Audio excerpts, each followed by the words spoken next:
Hi guys! Prepare na kami, papunta na kami dun sa park na malapit dun, dito sa hotel na titirhan namin. Overnight kami dito. Ito yung pagpasok mo, makikita mo yung may waterfalls papunta. Ayan, madadaanan mo papasok sa pinaka main gate nila. Malapit na kami sa main gate. Ito na siya. Ayan. Yan yung pinaka-ano nila. Pinaka-entrance nila. Ayan yung kanilang logo. Pagpasok sa loob, ito na yung unang ginawa nila. Nagpa-picture dun sa mga bunnies na mascot. Ayan, silang dalawa. Si Claudia saka si Elliot. Tapos yung unang rides, ito yung unang rides na sinakyan nila. Dapat kasama ako.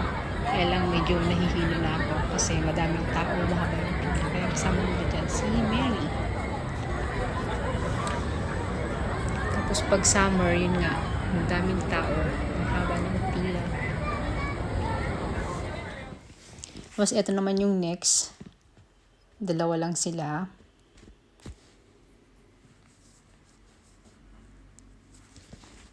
Tapos ito yung pangatlo. Ito sa pangatlo, ako naman yung kasama nila.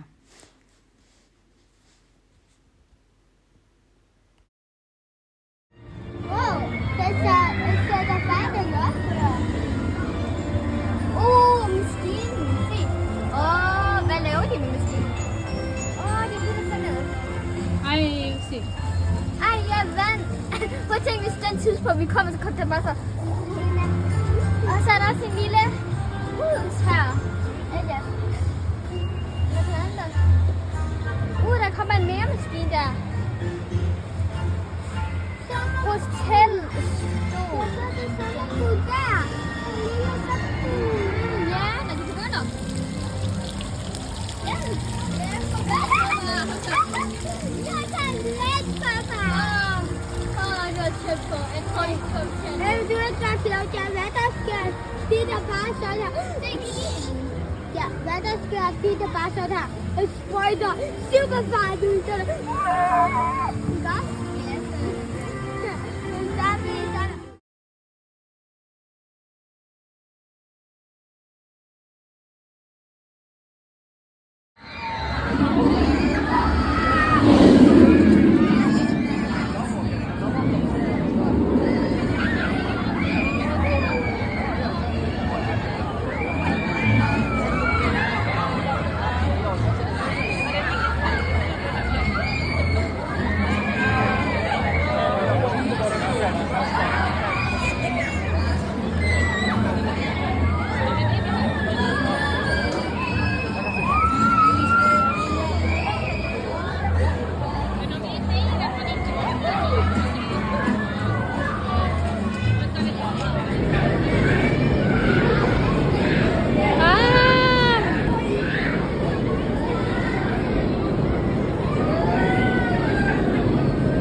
Habang ako naman nasa labas, naghihintay sa mag-ama ko kasi tinry nila tong teacup.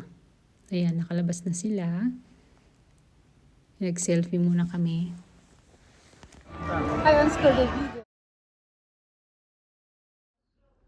Ito yung rides naman at kaming tatlo lahat. Gusto ni Claudia na dapat kasama ako. Hindi ako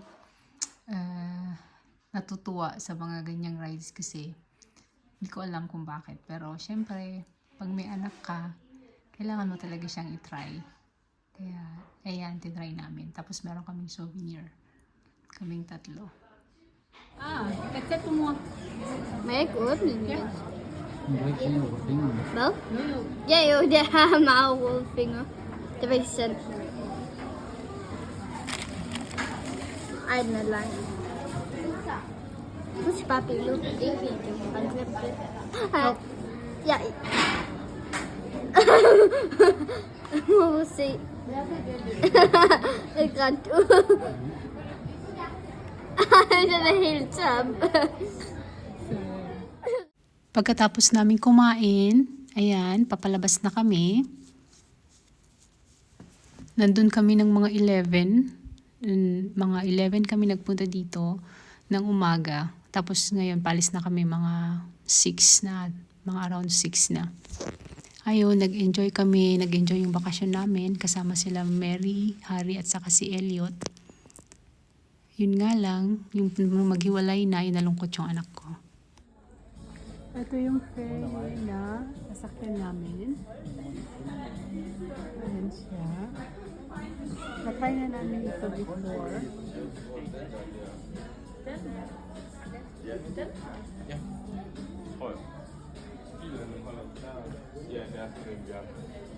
Ay, yung front view niya. Ik zie het Side wel, dan view. willen we net I got to talk about I like it. Dat is in Ken. Hij zei aan de werver, ik zie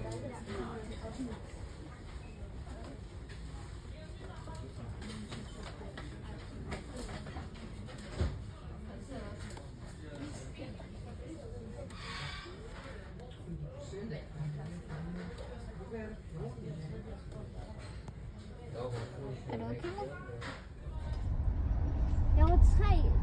Länder duurt zo Gdansk. Wij waren precies gevaar.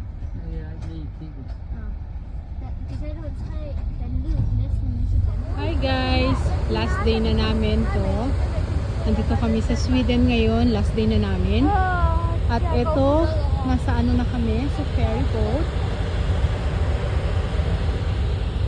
Mamaya paalis namin. At ayan. Andito ako guys sa roof deck ng ferry boat. Makikita nyo, papakita ko sa inyo yung view. Ito naman nakikita nyo na zoom in ko. Ano yan? Church nila yan. Tapos, iikot natin ng konti. Makikita nyo dyan sa side. Etong sa side, yung mga white na building na yan. Mga ano yan, mga apartment. Sa side naman, ikot pa natin. Ayan, makikita nyo naman yung mga maliliit na boat. Ayan, ayan siya. Tapos itong building na to, ito yung pinakamataas na building sa Gurabo, Sweden. Meron siyang taas na 246 meter at meron siyang 74 floor. Ayan, yan yung pinakamataas na building nila. Ang ganda ng view kasi yung makikita mo merong bundok sa side. Finally, guys, nandito na kami sa Denmark. Umalis kami ng Sweden ng mga alas 11 ng gabi at nakarating kami ng Denmark ng alas 3 or alas 4 ng madaling araw. Natulog kami doon sa bahay ng anak ni Rene, ng asawa ko. At kinaumagahan, nandito naman kami sa mga kapatid niya. Bahay ng kapatid niya to, para siyang summer house nila. Ayan, salo-salo kami bago kami babalik sa town namin, sa Silkeborg. Ayan, maraming salamat.